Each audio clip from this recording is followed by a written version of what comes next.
Assalamualaikum warahmatullahi wabarakatuh. Perkenalkan, nama saya Dr. Poppy Novitarini, dosen Fakultas Kedokteran, Prodi Kedokteran, Universitas Tanjung Pura dengan mata kuliah P2K2. Pertolongan pertama pada kegawatan dan kedaruratan. Sebelum saya menjelaskan pembelajaran terkait mata kuliah P2K2 dengan materi Bantuan Hidup Dasar atau RCP, resusitasi jantung paru, saya menyampaikan visi dan misi, tujuan dan sasaran Fakultas Kedokteran Universitas Tanjung Pura. Visi menjadi fakultas kedokteran yang inovatif, unggul dan berdaya saing global berbasis ethno-health dan nilai-nilai Pancasila, serta berperan aktif dalam peningkatan kesehatan wilayah tropis dan perbatasan. Misi pertama, menyelenggarakan pendidikan dan pembelajaran yang inovatif dan berdaya saing global dengan mengintegrasikan konsep ethno-health dan nilai-nilai Pancasila. 2. Menyelenggarakan penelitian unggul dan berdampak berbasis ethno-health, tropis dan wilayah perbatasan sesuai nilai-nilai Pancasila. 3. Menyelenggarakan pengabdian kepada masyarakat unggul dan berdampak berbasis ethno-health, tropis dan wilayah perbatasan untuk memperdayakan masyarakat dalam peningkatan derajat kesehatan. 4. Mengembangkan kerjasama dengan mitra global untuk mendukung penyelenggaraan Tridharma. 5. Menyelenggarakan tata kelola fakultas dengan prinsip Good University Governance berorientasi pada peningkatan mutu berkelanjutan. Tujuan pertama, menghasilkan lulusan yang dapat mengaplikasikan konsep ethno-health dan nilai-nilai Pancasila. 2. Menghasilkan peneliti dan luaran yang berdampak pada masyarakat dengan keunggulan di bidang ethno-health, tropis dan wilayah perbatasan sesuai dengan nilai-nilai Pancasila.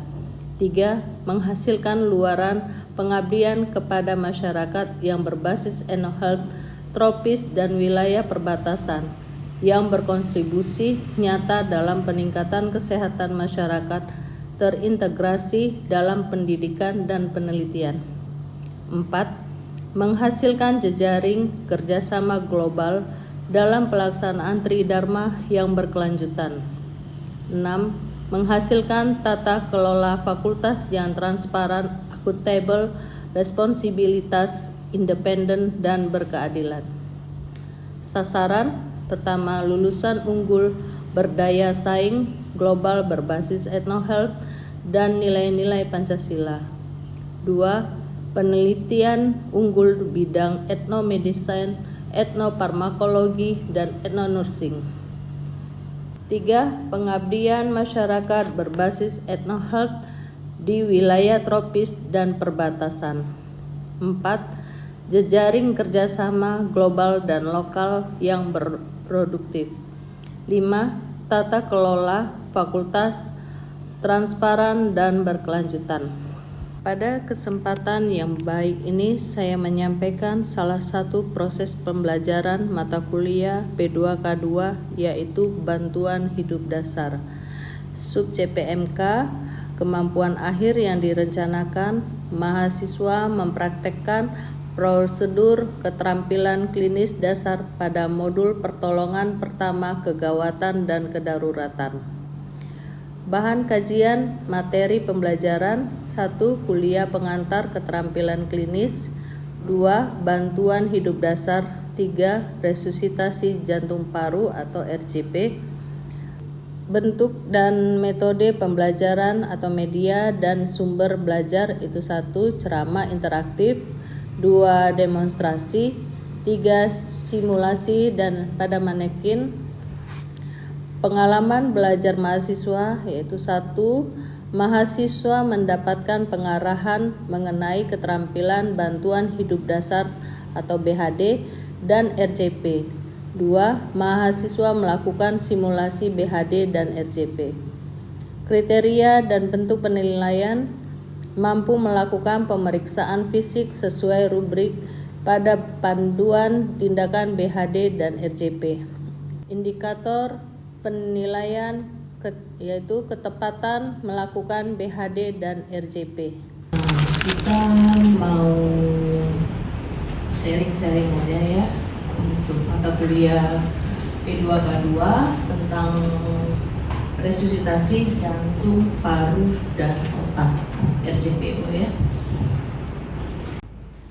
Mahasiswa ya, kita tuh harus mampu menjelaskan apa sih konsep dasar inti jantung dan algoritma RJP.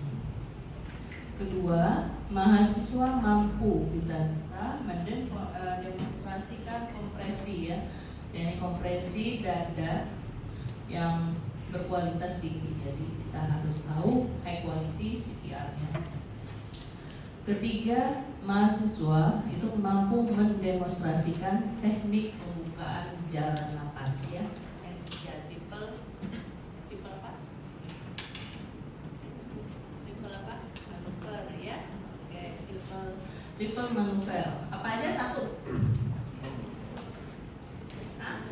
Etil, kedua. Citlit, ketiga. Kalau untuk orang awam tidak boleh ya, hanya kita yang orang medis yang harus bisa menggunakan, harus tahu kita jawab keras sirkulasi.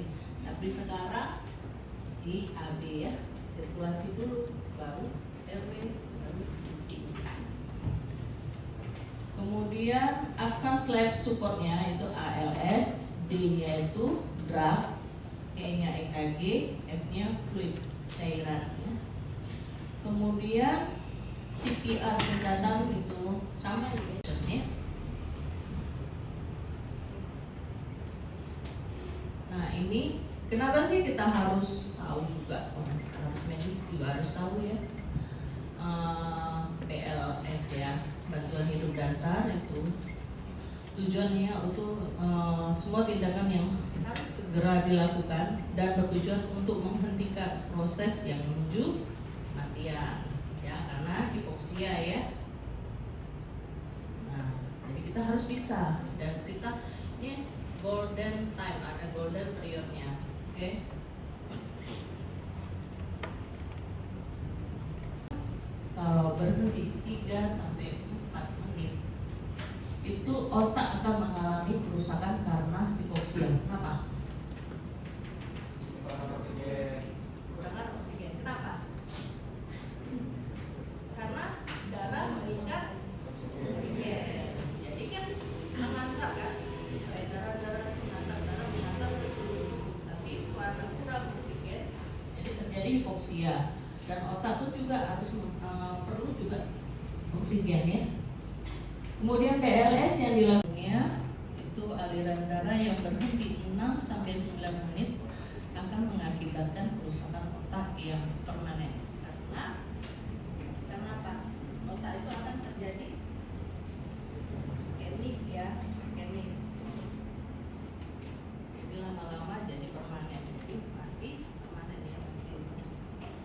Jadi kapan kita lakukan resusitasi ya? Nah, jika pasien itu kardiares, jangan belum ares kalian udah resusitasi. Kalau resusitasi cairan boleh. Kalau untuk udah, kalau masih ada napas, lalu kemudian kardiares itu nadi karotis yang tidak tabah. Oke? Nah, ini perubahan sequensinya. Kita dulu ABC, sekarang CAB ya.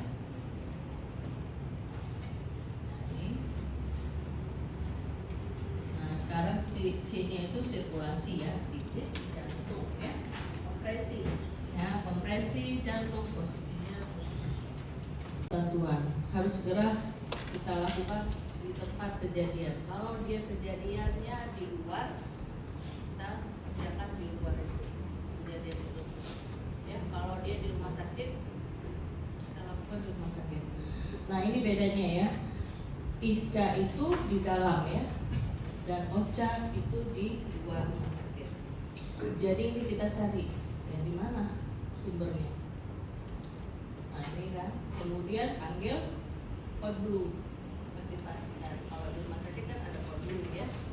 Nah kemudian langsung CPR. Ini kan pertolongan CPR.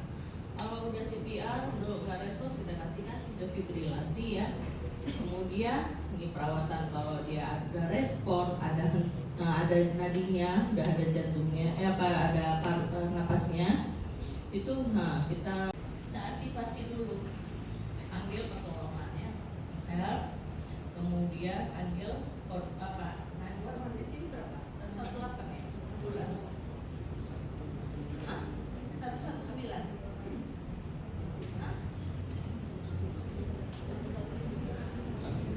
Ayo apa? Nah kemudian sambil menunggu ya ambulans ya, kemudian masuk ke rumah sakit. Ini algoritmanya ya. Pertama kita unrespon ya, jadi kita ada respon atau enggak, diam aja, kemudian kita rangsang juga nyerinya nggak ada, ya panggil langsung heart or head ya. Tolong ada yang nggak sadar ya, ada yang nggak sadar, panggilkan. Kalau ini di dalam rumah sakit ya, panggilkan perawat atau panggilkan, aktifkan Kodlu, suruh perawat suruh aktifkan Kodlu kalau di dalam rumah sakit. Tapi kalau di luar panggilkan ambulans ya. Kemudian langsung kita cek breathing ya, napasnya, nadinya, semua itu dalam 10 detik ya, tidak ada. Oke, kita lakukan ya, resusitasi. Abrak orang kita nanti. Kemudian udah cek respon ya tadi. Kalau nggak ada nadinya, nggak ada napasnya, kita kompresi. Bedanya kalau orang umum kompresi terus ya, karena kita kan nggak jelas ya sakitnya apa, nanti kita jelas. Kemudian RW bersihkan jalan napasnya, jadi kita bersihkan. Oke, ingat danger ya, aman diri, aman korban, dan aman lingkungan. Oke, langkah pertama cek respon.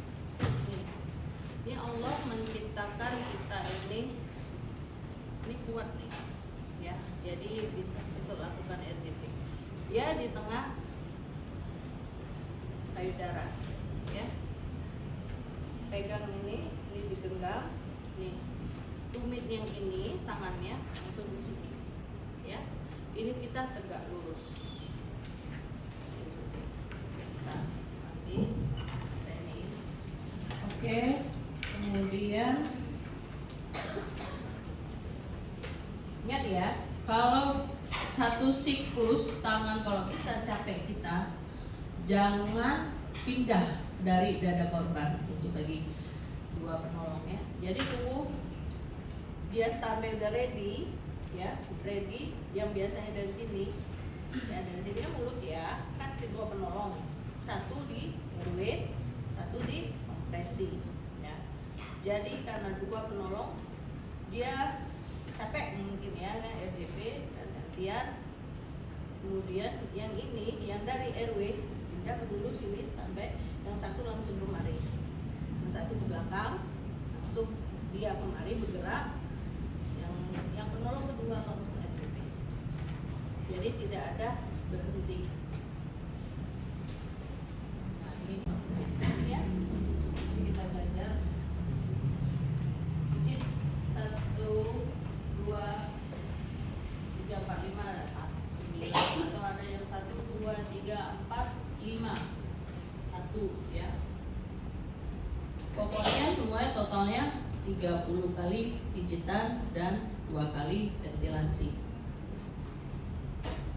Ini dulu ya 15 banding 2, sekarang 30 banding 2. Nah, ini titiknya. Sebelum kita lakukan RJP, kalau di rumah sakit itu kita harus inform concern. Risiko kita lakukan ini ya RJP akan terjadinya patah tulang. Jadi kalau udah diberitahu sama keluarga, tiba-tiba misalnya kita RJP, kalau nggak diberitahu bisa dia komplain. Nah itu. Nah ini ya kedalamannya ya 5-6 cm. Oke, tiupan napas cukup asal ya, dada berkembang dengan tidal volume 6-8 cc per kilogram berat badan. Kemudian kalau kita ragu kan udah pakai handscoon, udah gitu pakai masak ya. Itu apakah ada tahan atau ada sesuatu di dalamnya makanan itu mungkin yang bisa menyebabkan dia susah bernapas. Oke, nah ini dengan tanpa alat ya. Tadi tiga menukar ya, triple menukar ya, etil, chinlip dan jones. Nah ini yang menggunakan alat. Ini atau fisiologis ya, fisiologis normal orang bernapas itu 14 itu normal. Makanya kita kalau ventilator pun juga kalau kita kontrol kan itu 14 kali, 12 kali menit. Usahakan dada terangkat, jadi kita tengok ya. Kemudian beri oksigen 100%. Atas sudah ada nadi ya, jadi kita recovery position ini ya. Ya, tangannya. Ya, ini kompresi dada.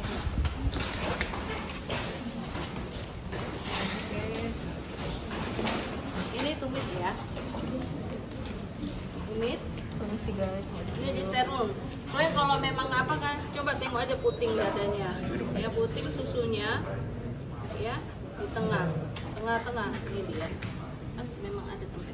Ini tumitnya gini. Oke, ini genggam. Ini tegak, lurus. Jangan kita gini-gini. Ini gini salah. Ini tegak.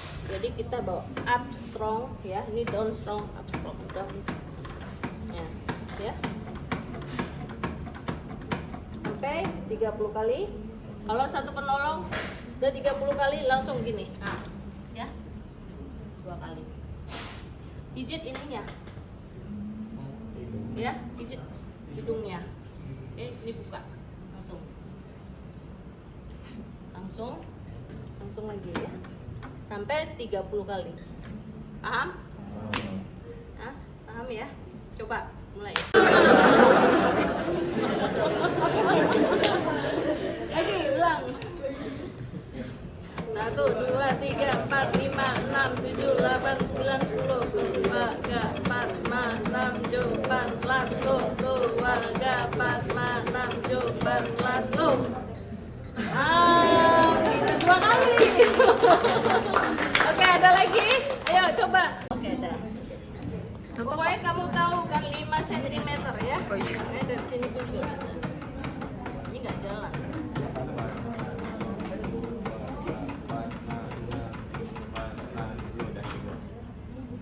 Nah, oke. Lagi coba. Sampai hidup kan? Gak akan hidup, kita lari. Hidup tadi lari. Oke.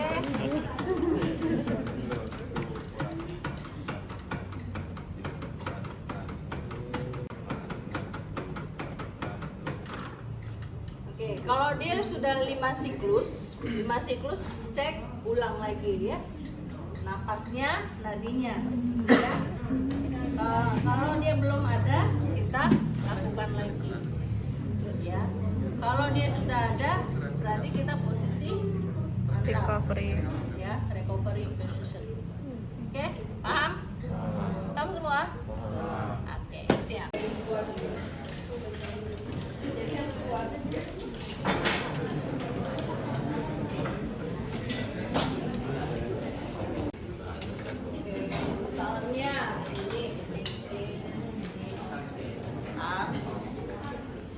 kita udah lakukan ya tangan di kanan karena kita selalu mau intubasi di kiri ya. Nah ini jangan, jadi dia harus gini ya. Oke. Sesuai dengan anatomis pasien. Nah ini ya udah, misalnya nyambung udah diambung, terus kita mau lakukan intubasi. Intubasi. Oke. Ini ya tangannya ini perhatikan, ini buka. Ini bukan untuk intubasi, jadi susah. Nah, misalnya intubasi ya. Nanti kalian bayangkan ada trakea. Disitulah masuknya. Ya. Ini. Ini masuk ya, ini misalnya masuk ya.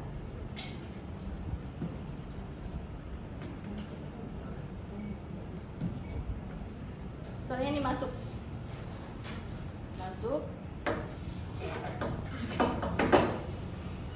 Nah ini kembang kakap.